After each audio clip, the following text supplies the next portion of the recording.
Nosotros. ¿Cómo están? Muy buenos días. Muchas gracias por la invitación a todas las personas que nos escuchan y nos ven. Es siempre agradecido y es un placer estar acá en el estudio. Excelente. Carlos, iniciamos con el concepto de seguridad laboral. ¿Qué significa este término para quienes nos están escuchando? Bueno, para empezar hay dos grandes conceptos que nosotros debemos tener claro, ¿sí? La parte de seguridad, por un lado, y la parte de salud, ¿sí? Vamos a comenzar por salud porque es la definición que muchas personas hoy en día parece que no la tenemos claro y desde ahí genera un problema y es la base por la cual nosotros hemos trabajado. De hecho hay un proyecto de ley porque somos un sector que actualmente no tenemos una ley como tal o un código como la mayoría de sectores productivos y de servicios que existen en el país. Entonces la parte de la definición de salud, bueno, está estipulado por la OMS, que es la Organización Mundial de la Salud, y establece que es pues todo el bienestar que nosotros como personas y trabajadores en este caso debemos tener desde la parte física, desde la parte mental y psicológica, ¿ok? Entonces antiguamente salud se traducía como el hecho de no tener una enfermedad física como tal y nada más.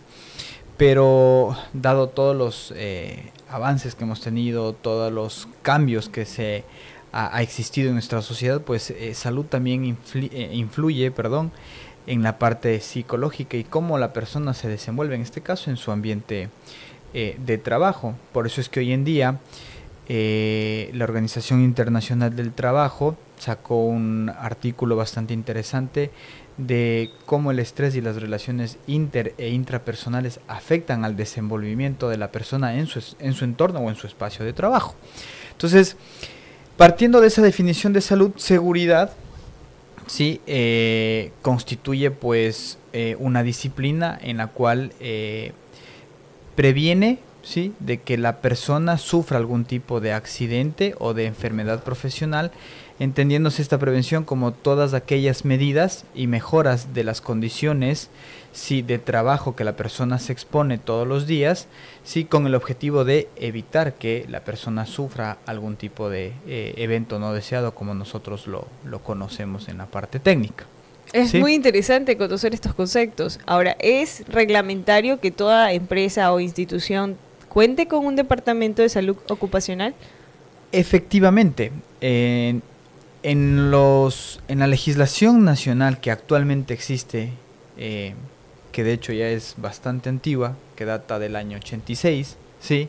Y no ha tenido ningún tipo de reforma, no ha tenido ningún tipo de revisión ni actualización, existe el marco jurídico en donde establece que, por ponerles un ejemplo, toda empresa que tenga más de 100 trabajadores, ¿sí?, dentro de un centro de trabajo, pues debe tener un médico que se llama de visita periódica con un rango de horas, ¿sí? Las empresas que son ya grandes empresas, es decir, que superan los 1000 empleados, debe tener su médico en su jornada de 8 horas como tal, porque eso manda la tabla estipulada en este acuerdo ministerial, ¿sí? Y en la parte de seguridad, porque está como dividido, ¿sí? La parte de salud ocupacional la ejerce un médico, ¿sí? Que tenga una especialidad o experiencia en la parte de salud ocupacional, porque actualmente en nuestro país no existe la especialidad o la carrera puntual de medicina ocupacional o de salud ocupacional como tal. Entonces la normativa indica que un médico general, ¿sí?, con la expertise, con algún tipo de aval formal, sí pueda dirigir estas unidades o estos centros médicos que deben estar implementados en las compañías. Y por la parte técnica, que somos nosotros, la parte de la ingeniería como tal, estipula que en toda empresa, sí, con más de 10 trabajadores, que es lo que manda, pues ya debe existir la gestión en seguridad. ¿Qué pasa con las pymes o las empresas que son pequeñas, menos de 10? Existen ciertos requisitos que son muy básicos y puntuales que el Ministerio de Trabajo los entrega y que deben ser elaborados. Ojo, ahí es muy importante. esta profesión no es una ocupación, y es lo que nos pasa actualmente, que hay gente que dice, no, sigo un curso en seguridad, porque así lo ofrecen, que supuestamente está avalizado por la CETEC, que es la Secretaría Técnica de Capacitación y Entrenamiento, o por el aval que da hoy en día la CENESID. Sí, le dan el aval, usted tiene una licencia, y con eso se piensa que la persona puede ejercer ya nuestra profesión, y no es así, porque al igual que un médico necesita tener su título profesional avalado. Lo mismo pasa con nosotros. Sí, debe existir esta formación de manera formal, ¿sí? Y técnica, porque está en juego la vida y la seguridad de muchas personas dentro de la empresa, de una empresa o de lo que se maneje. Entonces, por eso es importante que la gente conozca que este tema no puede ser manejado por cualquier persona que tenga un aval que no sea el adecuado o que no sea el técnico. Y en esta carrera pues entran algunas profesiones que están relacionadas, como los ingenieros industriales, como los ingenieros químicos, que tienen ciertos agaves, pero tienen que tener una especialización. Entonces, para eso uno sigue una maestría, una especialidad en seguridad, y ya puede estar avalizado para que la persona pueda ejercer la profesión como tal. No, a mí me encanta ocupación. el trabajo de estos departamentos, porque inclusive en su momento, en otra institución a la cual yo desempeñaba, ofrecía mis servicios, eran tan preocupados por el bienestar de nosotros que hasta las sillas las acondicionaban para no tener problemas de posturas. Recordemos que como periodista a veces pasamos sentados 8 horas en temas de redacción y se hace un trabajo de un cansancio a la columna vertebral sin pausas activas. Entonces era un departamento que estaba muy comprometido al bienestar. Ahora, algo que me llama la atención que usted decía al inicio de esta entrevista fue el tema del estrés, es decir, que el departamento no solamente está preocupado por la parte física del personal, sino también por la parte emocional. Exactamente. Existen las condiciones medioambientales, ¿sí?, que están directamente relacionadas con la parte o el espacio físico o el entorno físico en el cual el trabajador se desarrolla, ¿sí? Obviamente está atado también a todos aquellos equipos, herramientas, maquinarias, mobiliario, infraestructura, vehículos que se usen para determinado proceso o para determinada actividad. Pero adicional a eso, en los últimos estudios nos dimos cuenta que, voy a poner un ejemplo muy fácil para entenderlo de esta forma. Yo a la persona, sí, le doy el entrenamiento, le doy la mejor máquina, hablemos de una sierra vertical para cortar madera, por poner un ejemplo. La máquina es la mejor, cuenta con todas las seguridades, tiene un mantenimiento. Como empresa me preocupo de todas las condiciones. El señor tiene un espacio adecuado, la temperatura establecida, tiene un apoyapiés, o sea, le garantizo físicamente todas las condiciones óptimas para que el señor o el trabajador desarrolle su actividad de manera óptima, ¿correcto? Pero eso es una parte. La persona se expone, tiene problemas, existe el tema de la realidad que estamos viviendo hoy en día en nuestro país, hablando de nuestro país, ¿no es cierto? La inseguridad que se siente, existe el tema intrafamiliar que afecta a la persona. Y claro, muchas veces escuchamos, a mí me ha tocado que el empresario dice, no, de la puerta para adentro, olvídese de sus problemas. Es fácil decirlo y en la teoría debería funcionar así. Y se supone que debería ser así. Pero no nos damos cuenta que no funciona así. Una persona no tiene un switch que dice, llega al trabajo, ok, pack, me bajo el switch de los problemas. Exactamente. Y solo trabaja. No es así. Entonces, hoy en día nosotros hacemos y basamos nuestra gestión de seguridad y salud también basado en el ¿qué? En el comportamiento, porque como vuelvo y repito, yo le puedo garantizar todas las herramientas, los mejores equipos, etcétera, pero si no me preocupo de la persona, que es la que toma la decisión de qué es lo que tiene que hacer, qué es lo que no tiene que hacer, que es la persona que tiene que cumplir tal o cual política, tal o cual procedimiento, pues realmente no voy a tener una gestión efectiva. Entonces, hoy en día sí, nos debemos preocupar por la parte psicosocial de la persona, ¿sí? Entiéndase la parte psicosocial como todos aquellos aspectos psicológicos del trabajo que le pueden afectar y cómo esos aspectos que le afectan, pues inciden en la persona, en su comportamiento dentro de la organización.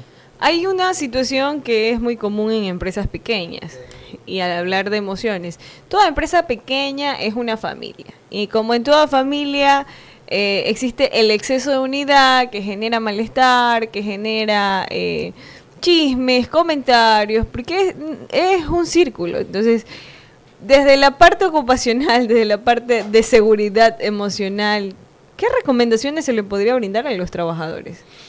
A ver, en espacios que son pequeños, como usted lo acaba de mencionar, que es muy diferente al tener una gran empresa, que ya funciona de una forma un poco más corporativa, tiene unas políticas distintas. En el caso de las pequeñas empresas, lo que se trabaja es con la parte de psicología, un psicólogo organizacional, el que te ayuda a determinar, primero, cuáles son las relaciones de poder que existen. Sí, hay que tener claro eso, sí, porque en las empresas que son pequeñas, como usted bien lo dice, por lo general el gerente, que es el fundador, el papá que hizo la empresa, debajo de él están los hijos o los familiares más allegados o los que el entorno familiar netamente, y debajo de ellos están gente de confianza, que es gente que tal vez viene trabajando ya mucho tiempo con la persona. Entonces, ¿qué es lo que sucede? Que ese flujo de poder que nosotros lo llamamos ascendente, porque en estas empresas por lo general no se escucha a las bases, por decirlo así, sino es lo que dice el dueño o los hijos del dueño, eso es lo que se tiene que hacer, y es una línea de comunicación ascendente, o sea, va de arriba hacia abajo, ¿correcto? Entonces en ese espacio hay que trabajar no solo con el trabajador, sino hay que trabajar también con los líderes de la empresa, con la persona que está a cargo y hacerle entender que una organización funciona, por más pequeña que sea, sí, de varias maneras y existen varios flujos, sí, por tema organizacional y estructural, el organigrama típico ascendente, sí, está un gerente porque hay también un tema de autoridad que tampoco lo podemos dejar de lado. ¿Por qué? Exacto. Porque la empresa tiene que rendir cuentas y la empresa tiene que llegar a cumplir metas y objetivos claros y definidos, ¿ya? Pero también existe este tema de que yo debo tener una correlación, ¿sí? Entonces debo ver cuál es la relación de poder entre los pares, ¿sí? Entre las jefaturas, entre las gerencias, cuáles son sus objetivos, cómo está diseñado la parte de desarrollo organizacional dentro de la compañía, qué beneficios hay, ¿sí? Cuáles son las mejoras que la empresa desea hacer para sus empleados. Sobre todo más aún porque no consideran porque son muy pequeños, no consideran la implementación de un departamento de seguridad ocupacional. Y no sería necesario tampoco, ¿sí? ¿Por qué? Hay que tener claro que la premisa en seguridad es que uno toma las medidas de seguridad en relación a ¿qué? A una palabra que es importante, el nivel del riesgo, ¿sí?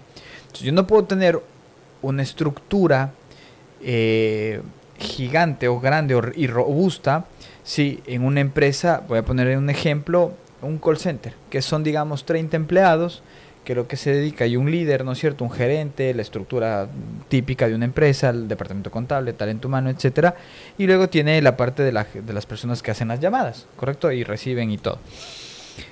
Pero no puedo tener una estructura tan robusta para una actividad que hay riesgos que son puntualizados, ¿sí? Usted habló del tema de las sillas, en este tipo de actividades, como por ejemplo una radio o actividades que uno pasa sentado muchas horas, sí, está atado literalmente al tema ergonómico, ¿ya? Entonces, yo no puedo establecer una estructura tan robusta para actividades que el nivel del riesgo, sí, es menor versus, ojo, no estoy diciendo que es menos importante, es en menos escala, que voy a poner un ejemplo, que una minera, claro, que una petrolera, que una empresa de, qué sé yo, de construcción, ¿verdad? Una empresa de atún.